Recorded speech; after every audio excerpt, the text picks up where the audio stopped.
Good morning, everybody. So again, welcome to the Vision Point on CBSE platform, and I am the biology mentor as Amitabh Soni. And today I will discuss about the next another one topic of the cytology that is called the lysosome. ये जो lysosome होता है, इस lysosome को हम लोग कई सारे नेम से बुलाते हैं, जिसको scavenger of cell, suicidal bag, atom bomb भी बोलते हैं. अभी हम लोगों ने इससे पहले वीडियोस में एक बात डिस्कस की थी. वहां पे हम लोगों ने बोला था, एंडोप्लाज्मिक रेटिकुलम में भी बोला था कि these lysosome are developed from GERL, GERL, not girl. Girl नहीं, जर्ल. इसका मीन है, इसका मतलब है Golgi bodies associated with the endoplasmic reticulum form lysosome. ये जो बेसिकली लाइसोसोम्स है, ये लाइसोसोम आपके single membrane bound cell organs होते हैं. And these lysosome was explained by D. Dewey in the rat liver cells. जो rat liver cells हैं, चूहे की जो liver cells हैं, उन liver cells के अंदर D. Dewey साइंटिस्ट ने इस particular lysosome को isolate किया, discover किया. And the lysosome का literal meaning होता है lyso मतलब lysis, breakdown, और some is body. ये lysosome है, इनको scavenger of cell और atom bomb भी बोलते हैं. ओके, और इनको हम लोग सुसाइडल बैग और डिस्पोजेबल यूनिट्स भी बोलते हैं, जो आपको आगे अभी पता लग जाएगा क्यों बोलते हैं. दूसरी चीज की, ये लाइसोसोम होते हैं. ये लाइसोसोम एक तरह से वैक्यूलर स्ट्रक्चर्स तो नहीं कह सकते, but it is a unimembranous structure which having a hydrolytic enzyme. ये ढेर सारे हाइड्रोलिटिक एंजाइम्स यहां प्रेजेंट होते हैं, लाइक कार्बोहाइड्रेजेस, लाइक की मार्कर एंजाइम्स प्रेजेंट होते हैं, एसिड फॉस्फेटेज एंजाइम्स, कई सारे हाइड्रोलिटिक डाइजेस्टिव एंजाइम्स यहां पे प्रेजेंट होते हैं. ये कह सकते हैं कि these are the characteristics of only eukaryotic cell. ये as similar as endoplasmic reticulum, as similar as Golgi bodies, it is also characteristics of only eukaryotic cell and absent in the prokaryotes. Eukaryotic cell में same वही exception है, WBC और RBC के अंदर भी lysosome नहीं होते. इन केस ऑफ प्लांट के अंदर भी ज्यादातर ये लाइसोसोम्स नहीं होते हैं, लेकिन वहां पे जो सेंट्रल वैक्यूल होते हैं वो लाइसोसोम के फंक्शन को परफॉर्म करते हैं. एक और इंपॉर्टेंट पॉइंट है कि लाइसोसोम जब प्रोकैरियोट्स के अंदर नहीं होता, तो बैक्टीरिया के अंदर एक स्पेस होता है, उसको बोलते हैं periplasmic space. And this periplasmic space are act as a lysosome. यहां पे भी वही लाइसोसोम है जो पेरिप्लाज्मिक स्पेस है. इन केस ऑफ बैक्टीरिया वो यहां पे वर्क करता है लाइसोसोम की तरह. दूसरी चीज कि यहां पे वर्ड लिखा है कि these lysosome are the single membranous structure in the arises from Golgi bodies. Golgi complex और the GERL basically. These are the Golgi complex with SER involve in the production of lysosome. ये तो बात हुई GERL की और इस particular introductory of lysosome के reference. हम लोगों ने जैसे पहले ही बोला कि यहाँ पे कई सारे different kind of digestive enzyme present होते हैं, जो कार्बोहाइड्रेट को, फैट को और प्रोटीन को डाइजेस्ट कर सकें, जैसे प्रोटीएजेस, जैसे लाइपेजेस. लेकिन ये जितने भी एंजाइम्स हैं, ये सब एसिडिक पीएच के ऊपर ही एक्टिव होंगे. जब यहाँ पे ये सारे के सारे एंजाइम हाइड्रोलिटिक एंजाइम्स हैं, और ये सारे के सारे enzymes all these are active at the acidic pH. ये एसिडिक पीएच पे एक्टिव होते हैं. ओके, ये बात करते हैं कि ये लाइसोसोम्स होते कितने टाइप के हैं और करते क्या हैं बेसिकली.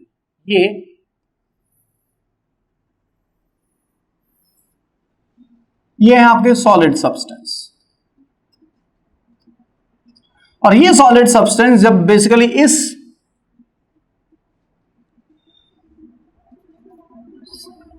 के अंदर आएगा, इस मेम्ब्रेन से अंदर जब जाएगा in the form of vesicles, तो यहां पे ये वेजिकल्स में ये आपका आ गया सॉलिड सब्सटेंस. और ये वेजिकल जब सेपरेट आउट होगी तो यहां पे क्या बन जाएगा, फैगोसोम्स बन जाएंगे. This solid substance are present in this vesicle that is called as phagosomes. तो यहां लिख सकते हैं this is called as phagosomes. ये हो गया आपका phagosomes. अब यहां पे ये आपकी बनी हुई है गोल्गी बॉडीज.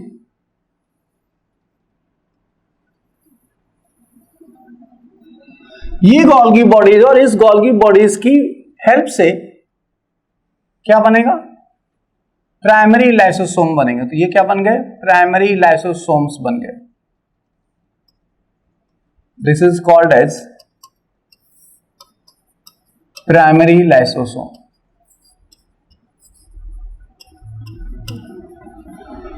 सबसे पहली चीज की जो लाइसोसोम होते हैं generally primary lysosome, secondary lysosome, residual lysosome और tertiary lysosome. The last one that is autophagosomes. तो यहां पे बात हो रही है कि ये जो प्राइमरी लाइसोसोम है, ये प्राइमरी लाइसोसोम किससे डेवलप होगा? जर्म से डेवलप होगा या इस पर्टिकुलर गोल्गी बॉडी से डेवलप होगा। When these primary lysosome are fused with this phagosomes,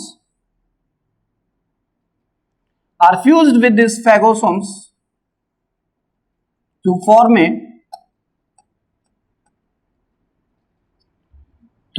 a heterophagosomes। ये क्या बना लेगा? ये heterophagosomes का फॉर्मेशन कर देगा। दिस इज फॉर्म ए हेट्रोफैगोसोम्स। इसको हम लोग बोलेंगे हेट्रोफैगोसोम्स और इसी को हम लोग सेकेंडरी लाइसोसोम भी बोलते हैं। ये जो सेकेंडरी लाइसोसोम है इनके अंदर एक्टिव एंजाइम्स नहीं होते हैं।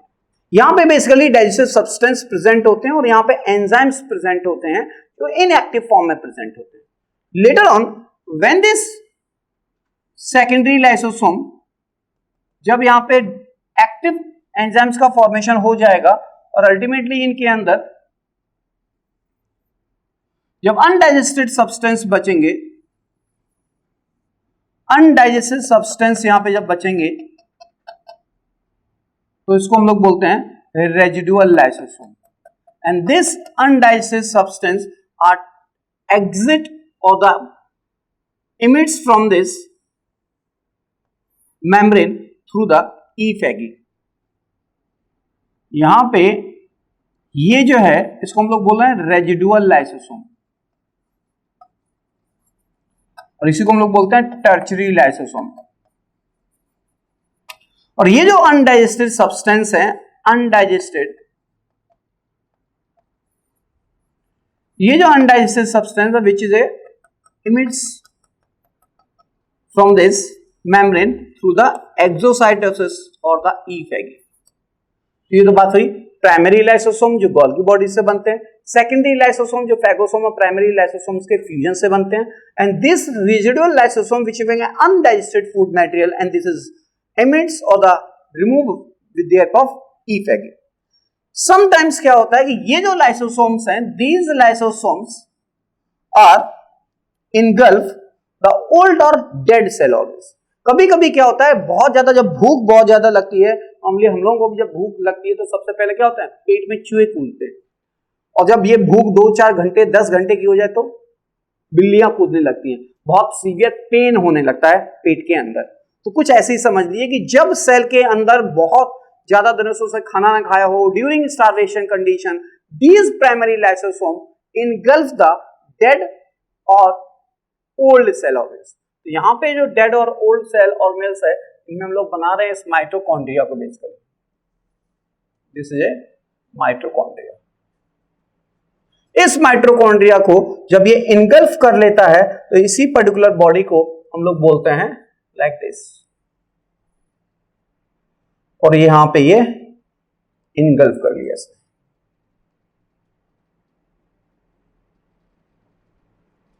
ठीक, तो इसी को बोलते हैं ऑटोफैगोसोम्स।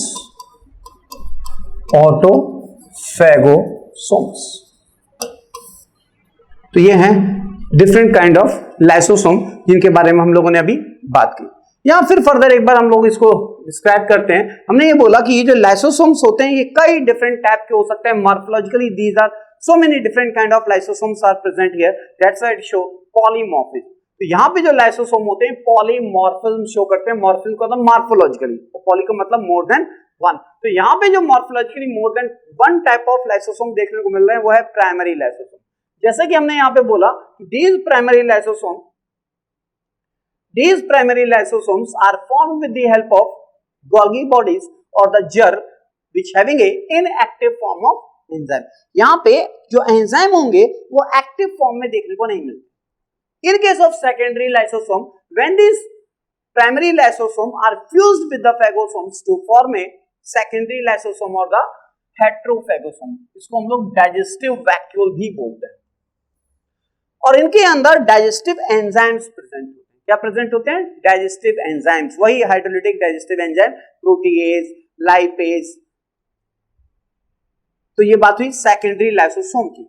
जैसे कि हम लोगों ने इस फिगर में देखा कि जब ये फेगोसोम्स और ये प्राइमरी लाइसोसोम फ्यूज कर गया तो सेकेंडरी लाइसोसोम और हेट्रोफेगोसोम्स बना, और इनके अंदर क्या थे? डाइजेस्टिव एंजाइम्स थे। इनके बाद यहाँ पे बात हो रही है कि इस रेजिडुअल लाइसोसोम्स की, या इसको हम लोग टर्शियरी लाइसोसोम भी बोलते हैं। जब इस टर्शियरी लाइसोसोम्स के अंदर अनडाइजेस्टेड फूड सब्सटेंस प्रेजेंट होते हैं तो these undigested food substance are passes outward through the ईफेगी और एक्सोसाइटोसिस। कभी कभी इस पर्टिकुलर स्ट्रक्चर्स में ये जो रेजिडुअल लाइसोसोम है इनके अंदर अनडाइजेस्टेड सब्सटेंस प्रेजेंट होते हैं, और ये अनडाइजेस्टेड सब्सटेंस का बाहर निकलना थ्रू दिस ईफेगी और एक्सोसाइटोसिस देखने को मिलता है। इसको हम लोग बोल रहे हैं ईफेगी। नेक्स्ट अनदर वन, कुछ इंपॉर्टेंट पॉइंट ये है कि कभी कभी तो ये ईफेगी हो जाती है, लेकिन कुछ ऐसे भी सेल ऑर्गेनेल्स होते हैं, कभी कभी क्या होता है कि these residual lysosome do not discharge, ये डिस्चार्ज नहीं होते। नॉर्मली तो हो जाते हैं, कभी कभी ये डिस्चार्ज नहीं होते। ये डिस्चार्ज नहीं होते, अनडाइजेस्टेड फूड मटेरियल्स बाहर नहीं निकलते, तो अल्टीमेटली ये सेल के ऊपर लोड क्रिएट करते हैं। क्या क्रिएट करते हैं? लोड। जब उस पर्टिकुलर रेजिडुअल लाइसोसोम से अनडाइजेस्टेड फूड मटेरियल बाहर नहीं एक्सपेल हुआ तो यहाँ पे क्या होंगे? These are create the load in the cell, और ये जो लोड क्रिएट होगा सेल के अंदर which brings about the ageing, वो क्या करेगा? एजिंग क्रिएट करेगा। जैसे मान लो लोड बढ़ गया लिवर पे, मसल्स पे, तो अगर लिवर पे लोड होगा तो लिवर, अगर बुढ़े लोगों की बात करें तो उनका लिवर कैसा होता है?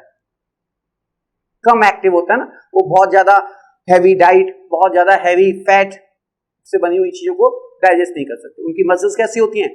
वीक हो जाती हैं बिकॉज ऑफ एजिंग। तो ये जो रीजन है बेसिकली कि यहाँ पे जो लाइसोसोम्स होते हैं, समटाइम्स दीज लाइसोसोम्स और the residual lysosome is not discharge and their content is to outside, instead of they are create the load in the cells like the liver and muscles, and these brings leads to the aging को promote करते हैं।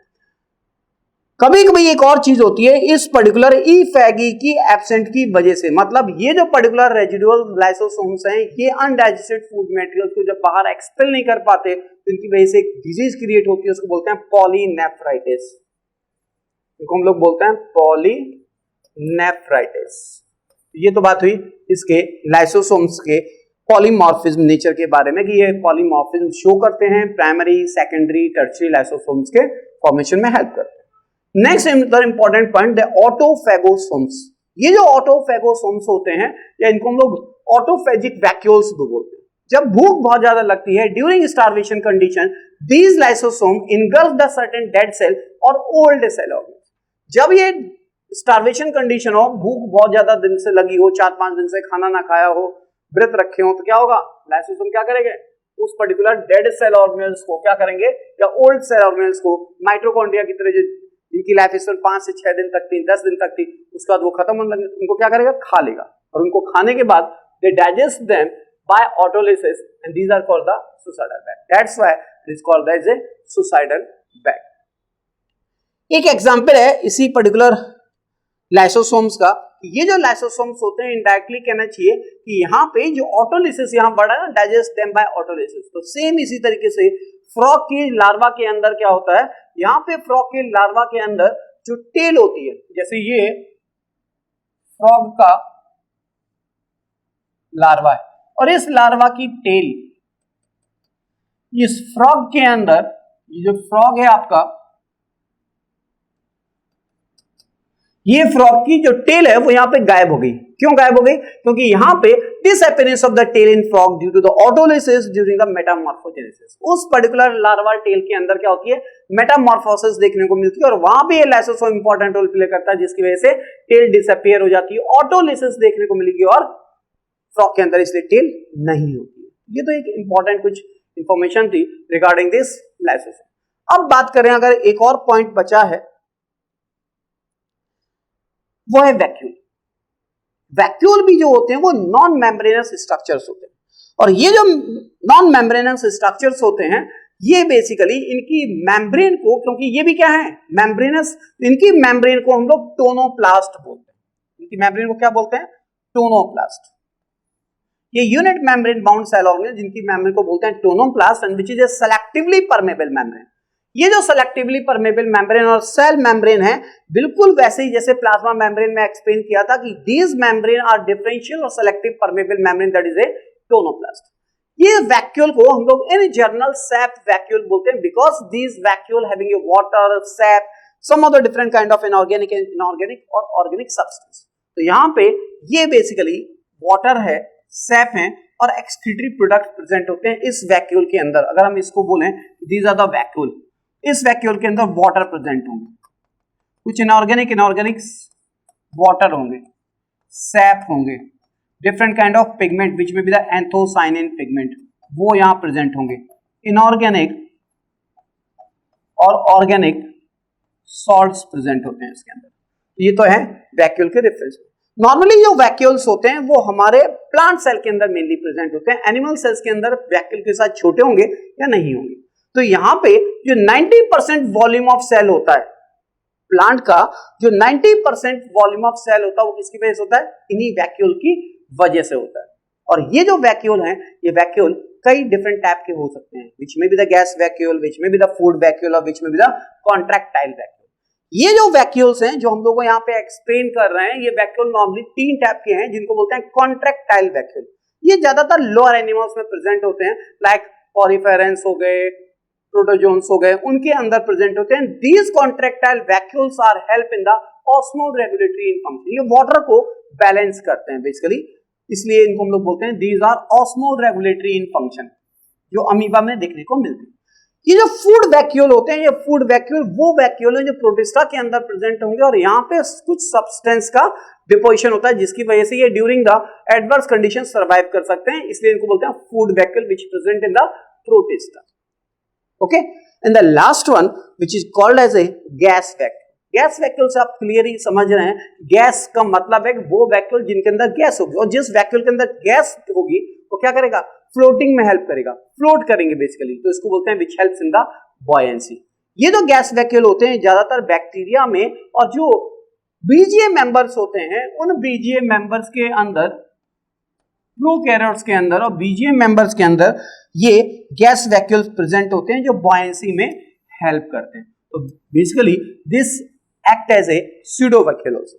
ये vacuole जो gas vacuole होते हैं ये pseudo vacuole की तरह भी वर्क करते हैं और ये प्रोकैरियोट्स के अंदर नॉर्मली एब्सेंट होते हैं और it is help in the buoyancy. तो अभी हम लोगों ने जो बात की तो एक बार फिर रिवाइज करते हैं कि ये जो वैक्यूल्स होते हैं, ये वैक्यूल जनरली प्लांट में प्रेजेंट होते हैं, 90% ऑफ वॉल्यूम ऑफ सेल को ऑक्यूपाई करते हैं, और ये वैक्यूल्स यूनिट मेम्ब्रेनस स्ट्रक्चर होते हैं जिनकी सिंगल मेम्ब्रेन जो होती है उनको हम लोग टोनोप्लास्ट बोलते हैं।